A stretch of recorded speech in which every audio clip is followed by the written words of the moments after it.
Star தமிழின் face to face நிகழ்ச்சி தொடர்கிறது. இன்றைய ஃபேஸ் டு ஃபேஸ் நிகழ்ச்சியில் ஐக்கிய சமாதான கூட்டமைப்பின் ஸ்தாபகரும் பொதுச் செயலாளரும் அதே போன்று கொழும்பு மாநகர சபை உறுப்பினருமாகிய கலீலுர் ரஹ்மான் அவர்களோடு பேசிக்கொண்டிருக்கின்றோம். நாங்கள் இந்த பேசிக்கொண்டிருந்தோம் இந்த சபா இல்லம், அது யார் அமைத்திருக்கிறாங்க, எங்கே அமைத்திருக்காங்க?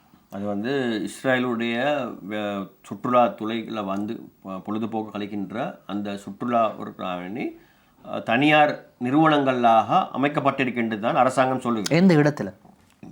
ஆறுகம்பியில் மஃபாசா ரோடு இருக்கு. அதில் தொங்கலில் தான் ஒரு அதில் முடிவுள்ள இடத்துல தான் இருக்குது. அதுக்கு இஸ்ரேலியர் வாராங்க, அதுக்கு வாராங்க. நாங்களும் அதை நேரடியாக ஒரு கல நிலவரம் ஒன்று மேற்கொண்டு அதை நாங்கள் பார்த்தோம்.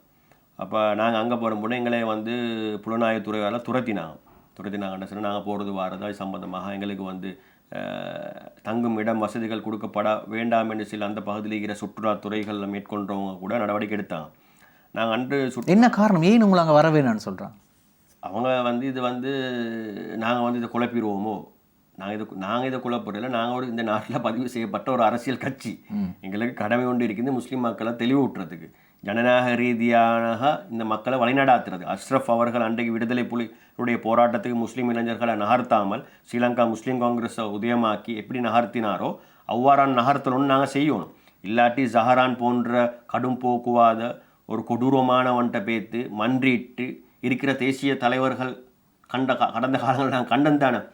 அப்போ அஷ்ரஃப் விட்ட தவற அவங்க அஷ்ரஃப் விட்ட அந்த வழிகாட்டல் அவங்க செய்யலை சுட்டு தானே அந்த இளைஞர்கள் பார்த்தாங்க. என்னடா எங்களுடைய இப்போ தற்பொழுதைய தேசிய தலைவர் பேத்து ஜஹரானோட மண்டிட்டு குந்தியெல்லாம் பேசுறாரு என்ற போல ஒரு பிழையான ஒரு அணுகுமுறை உண்டு தானே. அப்போ இளைஞர்கள் நினைப்பாங்க ஒரு ஜஹரான் ஒரு ஹீரோ. சில கொஞ்சம் குறிப்பிட்ட காலம் அப்படிதான் நினைச்சு கொண்டிருந்தான். அப்போ ஹீரோ ஆக்கினது யாரு? ஒரு ஹீரோ ஆக்கினது யாரு?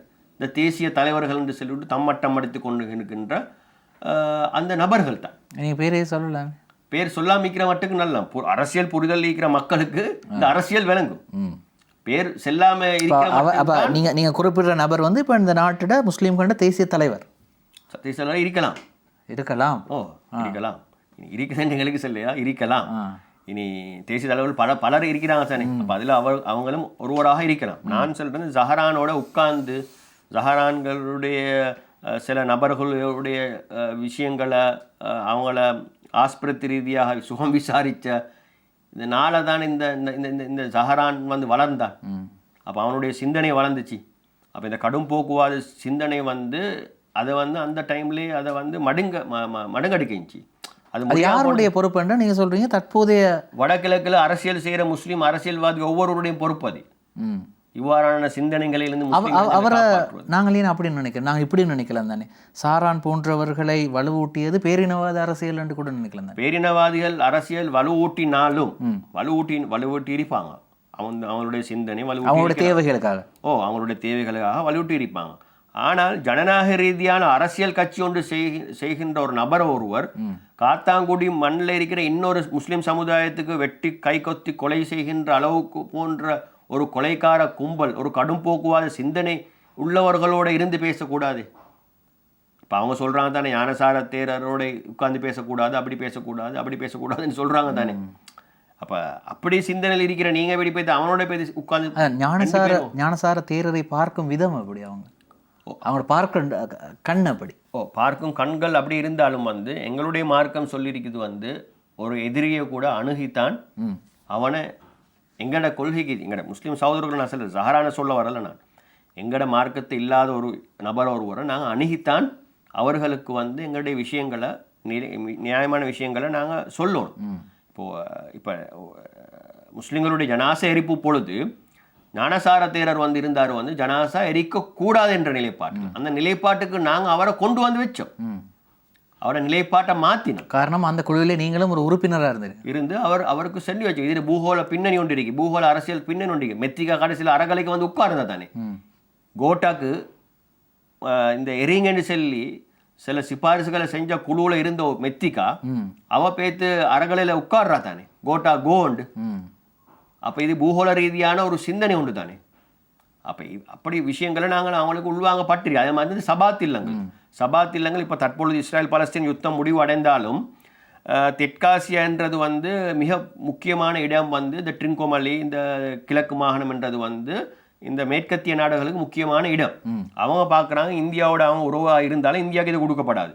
இந்தியா பார்க்குறது வந்து அவங்களுக்கு கொடுக்கப்படாது. சைனா பார்க்குறது இந்தியாவுக்கு கொடுக்கப்படாது. இப்போ மணிகண்டன் கலீல் ரஹ்மான் அவர்கள், இப்போ நீங்கள் குறிப்பிட்டீங்க சபாத் இல்லம் வந்து நடத்தப்படுகிறது. அது நடத்துகிற அந்த குரு யார்? அவரும் இஸ்ரேல்காரர். அதில் வந்து மார்க்க போதகர் செய்கிறதுல வந்து அவங்களோட ஆக்கள். அப்போ அதுக்கு அரசாங்க அனுமதியோட நடக்குது? அரசாங்கம் அனுமதியோடு நடக்கவில்லைன்னு சொல்லி பாராளுமன்றத்தில் பிரதமர் அவர்கள் உறுதிப்படுத்தியிருக்கிறார். அப்போ அதை நான் இன்னும் விரிவாக சொல்ல தேவையில்லை. பாராளுமன்றத்தில் அதுக்குரிய சான்றிதழ் வழங்கப்பட்டிருக்குது. நாங்கள் எங்களுக்கு தொடர்பு இல்லை, அதுக்கு நாங்கள் பேச தேவையில்லை. இப்போ அவங்களே சொல்லிட்டு இருக்கிறாங்க, இது வந்து சட்ட ரீதியான விஷயம், இது வந்து சட்டம் இல்லை, இது வந்து மார்க்க ரீதியான அமைப்பு ஒன்று இல்லை, இது இப்படி இல்லைன்னு சொல்லி தானே இருக்கிறாங்க. அப்போ அதே இவங்க வந்து முடிவுக்கு கொண்டு வராமிக்கின்றா ஸ்ரீலங்கா முஸ்லீம் காங்கிரஸுக்கு முடியுமென்னு நான் சொல்லுவோம். ஒரு முறை முயற்சித்து பாருங்கன்னு தான் நாங்கள் சொல்கிறோம். நீங்கள் ஒரு முறை காங்கிரஸ் தலைவர்கிட்ட சொல்கிறீங்க. தலைவருக்கு நான் சொல்லவில்லை. அந்த அந்த அந்த அன்னாசி பழத்தில் கேட்டு தலைவரோட உட்கார்ந்து தலைவருக்கு எதிராக போராடிட்டு உட்கார்ந்து ஒருமிக்கா சங்கமித்து ஒற்றுமை என்று அந்த விஷயத்தில் பயணித்து அதுக்கு தவிசாளராக முஷாரஃப் அவர்கள் இருக்கிறாங்க தானே, அவருக்கு தான் நான் சொல்கிறேன். அவர் ஒரு ஊடகவியலாளர் மட்டுமில்லை, இனி அவருக்கு புரிதல் ஒன்றைக்கு சட்டத்தரணி இருக்கிறார். சட்டம் என்னென்று தெரியும் அவருக்கு. அவர் ஒரு சேர்மனில் இருக்கிறார். உள்ளூராட்சி சட்டங்கள் என்னென்று தெரியும். அந்த உள்ளூராட்சி சட்டங்கள் கீழே அதுபடி ஒரு சபையை நாங்கள் கொண்டு வரையில மட்டும் அவருக்கு தெரியும். இனி அவர் அதை கொண்டு வராமிக்கிறது எங்களுக்கு ஒரு பாரிய ஒரு கேள்வியாக இருக்குது.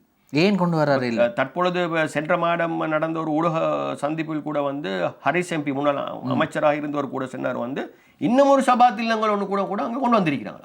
அது எங்களுக்கு தெரியும். இன்னும் ஒன்று கொண்டு வந்திருக்கிறேன்னு அவர் சொல்கிறார். அப்போ ஏன் ஒரே இடத்துல என்ன ரெண்டு? இப்போ சபாத் இல்லங்களால் இந்த இஸ்ரேல் சமூகத்தினருக்காக உருவாக்கப்பட்ட இந்த சபாத் இல்லங்களால் இஸ்லாமியர்களுக்கு எந்த வகையில் பாதிப்பு? ஒரு பாதிப்பும் இல்லை. ஆனால் அப்போ ஏன் நம்ம அதை எதிர்க்கிறோம்னா நீங்கள் செய்ய வேண்டிய விஷயங்களை இந்த நாட்டில் சட்ட ஒழுங்குக்கு அமைய செய்யுங்க.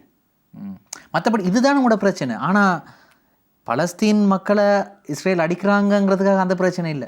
எல்லாம் இப்போ யூத மக்கள் என்பது வந்து இஸ்லாமியர்களாலும் ஒரு காலத்தில் அங்கீகரிக்கப்பட்ட மக்கள். இறை தூதர் முஹம்மது நபி ஸல்லல்லாஹு அலைஹி வஸல்லங்களுடைய இறுதி நபித்தான் எங்கள்ட இஸ்லாம் மார்க்கமாக இருந்தாலும் இறைவனால் அருளப்பட்ட மார்க்கங்களில் அவங்களுடைய ஒரு விஷயங்களும் இருக்குது.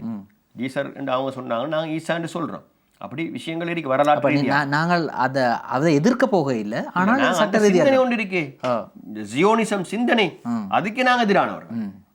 அது ஒரு அது மார்க்கம் இல்லை. அது அவங்களோட கடும்போக்கு சிந்தனை மட்டும் இல்லை, அவங்களோட பூகோள ரீதியாக சில முன்னெடுப்புகளை முன்னெடுக்கிறதுக்கான உருவாக்கப்பட்ட சிந்தனை இந்த ஜியோனிசம் என்று. இந்த ஜியோனிசம் தான் இந்த சபாத் இல்லத்தை நடத்துறதை சுட்டித்தான் நாங்கள் அதுக்கு எதிர்ப்பு வைக்கிறோம்.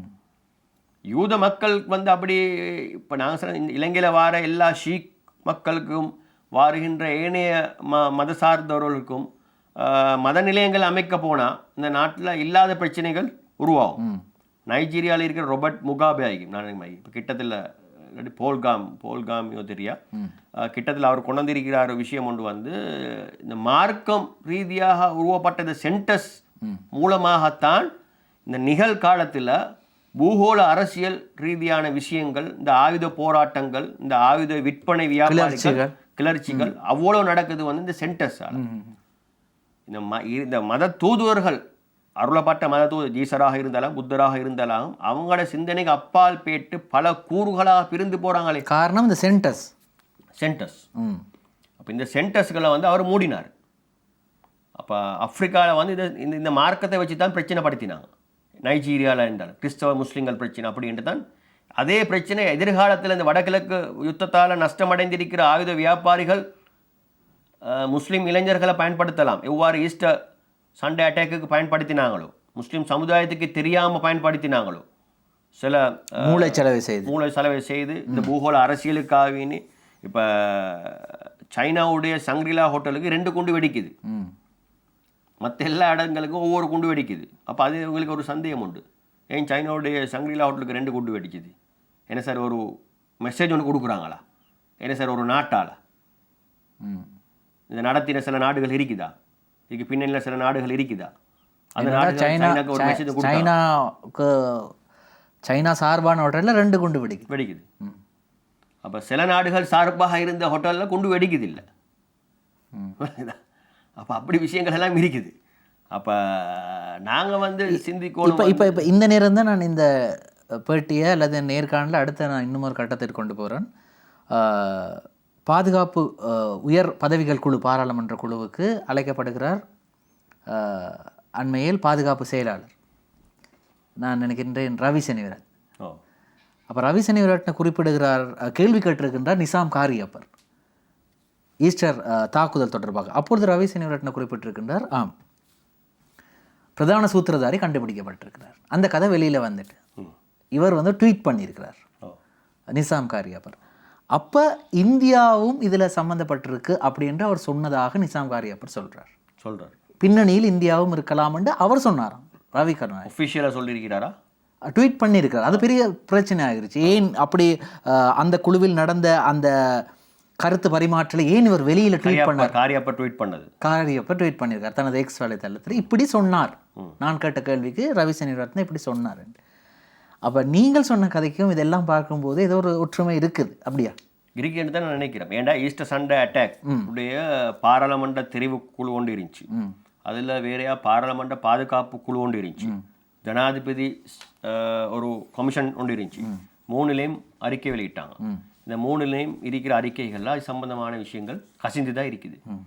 அப்போ இந்த இந்த இந்த ஆட்சி அதிகாரத்தை பிடிக்கிறதுக்கு சில சென்டர்ஸ் மார்க்கம் என்ற அமைப்பில் வர இந்த சென்டர்ஸை பயன்படுத்துகிறாங்கன்ற மாதிரி தான் சில விஷயங்களையும் இந்த பூகோள அரசியலுக்காக பயன்படுத்துகிறாங்க என்பது இந்த ஈஸ்டர் சண்டே அட்டாக் சம்பந்தப்பட்ட அந்த அறிக்கைகள் இருக்குது. இன்ன வரைக்கும் அந்த அறிக்கைகளை உயிராட்டமாக்க இல்லை எந்த அரசாங்கமாக இருந்தால் இன்னும் உயிரோட்டம் கொடுக்கலையா இல்லை. அதுக்குரிய வரையரம்புகள் இருக்குது. இப்படித்தான் நீங்கள் சென்டர்ஸ்கள் அமைக்கணும், இப்படித்தான் மார்க்க ரீதியான விஷயங்கள் அமைக்கணும் அதெல்லாம் அழகாக இருக்குது.